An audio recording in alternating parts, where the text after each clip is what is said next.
Trying not to wince from the pain, a cancer-riddled Chris Savage of Murfreesboro awkwardly squeezed into his vintage 1974 Lotus Europa as he prepared to drive laps around the Nashville Superspeedway track during the 9th annual Music City High Speed Fun last weekend, which is a non-racing event hosted by the Music City Mustang Club. For more than a year, the longtime Murfreesboro resident has waged a fierce battle with throat cancer.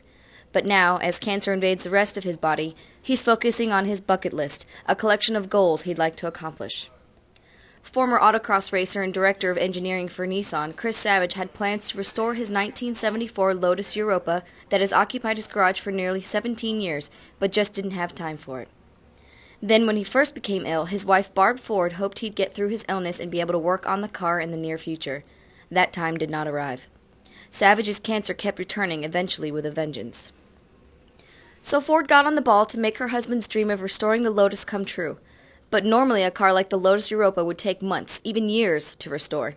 Mark Burke, a fellow car enthusiast, knew the right phone calls to make and found a dedicated group of auto aficionados at Lane Motor Museum in Nashville who managed to pull the project off in just 2 weeks. Everything just seemed to fall into place, from finding the restoration team to getting the project finished on time for the Music City Mustang Club's annual event.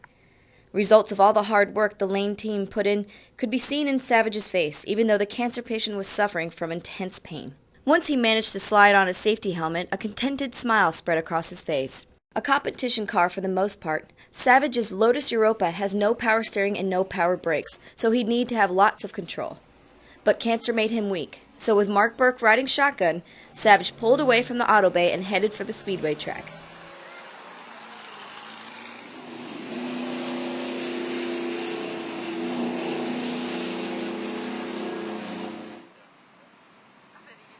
Before long, other cars roared by, everything from Cobras to Mustangs. But hanging a bit behind the crowd of cars was Savage's Lotus, going a steady speed as it zipped around the track. He repeated the course a few more times before exhaustion took over, and he headed back to the auto bay to a crowd of fans. Chris Savage can now check off driving his 1974 Lotus Europa off his bucket list.